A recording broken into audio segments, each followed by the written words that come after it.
Praise the Lord. இன்று தேவனுடைய வார்த்தை 1 தெசலோனிக்கேயர் 5ஆம் அதிகாரம் 14 சில வசனங்கள்.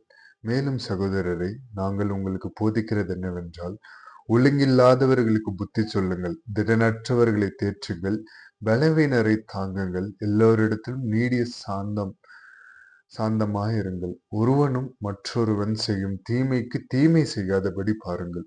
உங்களுக்குள்ளும் மற்ற யாவருக்குள்ளும் எப்பொழுதும் நன்மை செய்ய நாடுங்கள். எப்பொழுதும் சந்தோஷமாயிருங்கள்.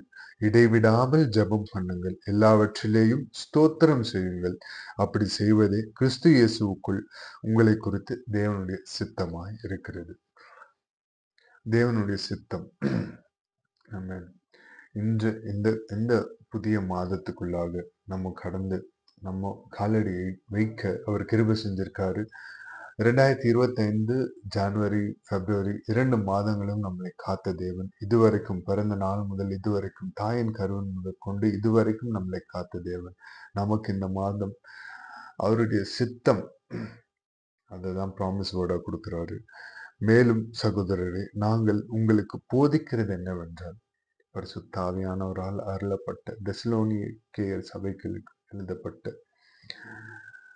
பரிசுத்த வேதாகமம் நமக்கு என்ன போதிக்குது. இந்த வார்த்தை பரிசுத்த வேதாகமம் ஃபுல்லா நமக்கு எனக்குன்னு எடுக்கும் போதுதான், எனக்கு அப்படின்னு சொல்லி எடுத்து ஆமேன் அப்படின்னு சொல்லி கன்ஃபஸ் பண்ணும் போதுதான் ஆண்டவர் நம்ம விசுவாசத்தை கனப்படுத்தி நம்ம எப்படிப்பட்ட பர்சன்ன்றதை பார்க்காம நம்மளுடைய வாழ்க்கையில நமக்குள்ளாக இருந்து அசாத்தியங்களை செய்கிறவரா இருக்கிறார். அவர் நமக்கு என்ன போதிக்கிறார்? ஒழுங்கில்லாதவர்களுக்கு புத்தி சொல்லுங்கள். ஆமா, ஒழுங்கில்லாதவர்களுக்கு புத்தி சொல்லுங்கள். எப்படி புத்தி சொல்லணும்? நீங்க ஃபர்ஸ்ட் ஒழுங்கா அப்படின்றத பார்த்துட்டு, அந்த ஒழுக்கத்துல ஃபர்ஸ்ட் நீங்க நடந்து, அதுக்கப்புறம் ஒழுங்கில்லாதவங்களுக்கு புத்தி சொல்லணும். திடனற்றவர்களை தேற்றுங்கள். திடன் இல்லாம, ஹோப் இல்லாம, ஃபெய்த் இல்லாம, வாழ்க்கையில அடுத்து என்ன பண்றதுன்னு தெரியாம இருக்கிறவங்கள தேற்றுங்க. நல்ல வார்த்தைகளை சொல்லி தேற்றுங்க. இயேசு உங்க கூட இருக்காருன்னு சொல்லி தேற்றுங்க. உங்க ஜெபத்தை கேட்கிறவர் ஒருத்தர் இருக்காருன்னு சொல்லி தேற்றுங்க. பலவீனரை தாங்குங்கள். பலனற்று இருக்காங்கல்ல, உதவி செய்யுங்க, தாங்குங்கள். உங்களால கொடுக்க முடியாட்டியும், உங்களுடைய உங்களால என்ன சொல்ல, உங்களால கொடுத்து உதவ முடியாட்டியும், அவங்கள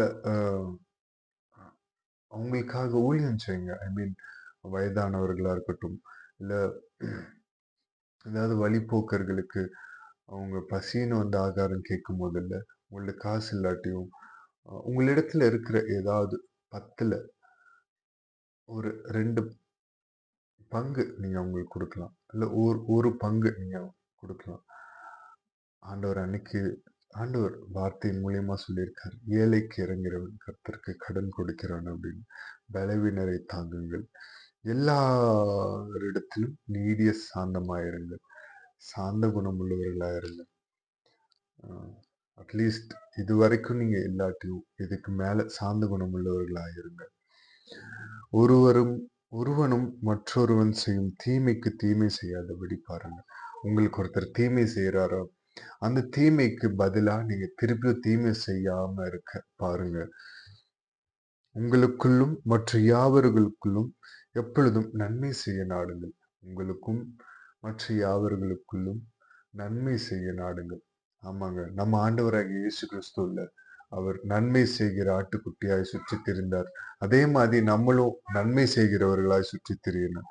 நாடுங்கள். எப்பொழுதும் சந்தோஷமாயிருங்கள். எப்பொழுதும் சந்தோஷமாயிருங்க. என்ன துன்பம், என்ன இன்னல் வந்தாலும் இல்ல, கிறிஸ்துவுக்குள்ள நீங்க இருக்கும் போதில்ல சந்தோஷமா இருப்பீங்க. இடைவிடாமல் ஜெபம் பண்ணுங்கள். இடைவிடாமல், ஐ மீன், சோர்வு டைம்ல மட்டும் ஆண்டவரை நினைக்காம, அவருடைய பிரசன்ஸ்ல வரத்துக்கு முழுமையா ஒரு இடத்துல அவருடைய அன்பை ருசிச்சு பார்த்தவங்க மாத்திரம் டெய்லியும் அவரோடு கூட அந்த கான்டாக்ட்ல இருப்பீங்க. டெய்லியும் அவரோடு கூட அந்த நீங்க வேலை செய்யும் போதும் உள்ள உங்க இருதயம் வந்து உள்ள வேண்டுதல் ஆயிட்டே இருக்கும். அவர் இடத்துல பேசிட்டே இருக்கும். அவரோடத்துல ஒரு ரிலேஷன்ஷிப். ஜெபம் என்பது என்ன? நீங்க அவரோடு பேசுறது, அவர் உங்களோடு கூட இடைப்படுறது, அதுதான் ஜெபம். ஜெபம் is a conversation between you and God. So இடைவிடாமல் ஜெபம் பண்ணுங்கள், எல்லாவற்றிலேயும் ஸ்தோத்திரம் செய்யுங்கள். எது நடந்தாலும் ஸ்தோத்திரம், என்ன நடந்தாலும் ஸ்தோத்திரம், ஸ்தோத்திரம், ஸ்தோத்திரம் சொல்லி பழகுங்க. அப்படி செய்வது கிறிஸ்து இயேசுவுக்குள் உங்களை குறித்து தேவனுடைய சித்தமா இருக்கிறது. இப்படி செய்யறது தான் அவருடைய சித்தம்ங்க. அவருடைய சித்தம் எது? தேவனுடைய சித்தம். இவை அனைத்தும் செய்யறது தான் தேவனுடைய சித்தம். அவர் உங்களை காண்கின்ற தேவன், உங்களை கரம் பிடித்து நடத்துகிற தேவன், உங்களை கரத்துக்குள்ளாக ஏந்தி தாங்கி நடத்துகிற தேவன் இந்த மாதம் உங்களுக்கு வாக்கு கொடுக்கிறார். அவருடைய சித்தத்தை செய்யறதுக்கு உங்களை அழைக்கிறார். அவருடைய சித்தத்தை செய்ய அர்ப்பணிப்போமா? மகா இரக்கமும் கிருபையும் நிறைந்த எங்கள் நல்ல தகப்பனே, இயேசுப்பா, இந்த காலை பொழுதிற்காக உமக்கு நன்றி செலுத்துகிறோம். இயேசுப்பா, இந்த நேரத்திலும் இயேசுப்பா, உம்முடைய சித்தத்தை அறிந்து, உம்முடைய இதய துடிப்பை ஆராய்ந்து அறிந்து நாங்கள் செயல்பட எங்களுக்கு கிருபை பாராட்டுவீராக. இதுவரைக்கும் நாங்கள் செய்த எல்லா குற்றங்குறைகளும் தயவாய் மன்னித்து இயேசுப்பா, துணிகரமான பாவங்களுக்கெல்லாம் எங்களை விலக்கி காத்தருளும் தகப்பனே. இயேசப்பா, இனிமேலும் நாங்கள் தொடர்ந்து பாவம் செய்யாதபடி இயேசப்பா, அந்த கரையுள்ள அப்பப்போ கரைப்படுத்திட்டு உங்களுடைய கரத்தை நாங்க பிடிக்கிறோன்ற அந்த குற்ற உணர்ச்சி இயேசப்பா, அதை நாங்கள் உணர்ந்து பரிசுத்த ஆவியானவர் எங்களை தூய்மைப்படுத்தி உங்களுடைய பரிசுத்த பாதையில எங்களை கரம் பிடித்து நடத்தி சொல்லுங்க தகப்பனே. இயேசப்பா, நீர் ஒருவரே உன்னதர், நீர் ஒருவரே பரிசுத்தர், நீர் ஒருவரே சகலத்தையும் ஆள்பவர். எல்லா துதியும் எல்லா கனமும் ஒருவருக்கு மாத்திரம் செலுத்தி நீர் மாத்திரம் பெருகணும், நாங்கள் செருகணும். தாழ்த்தி அர்ப்பணித்து ஜெபிக்கிறோம். மீட்பெரும் ரட்சகரும் ஆகிய இயேசு கிறிஸ்துவின் நாமத்தில் கேட்கிறோம் எங்கள் ஜீவனுள்ள எங்கள் நல்ல பிதாவே. ஆமென். Praise the Lord. Good morning. Have a blessed day. God bless you all.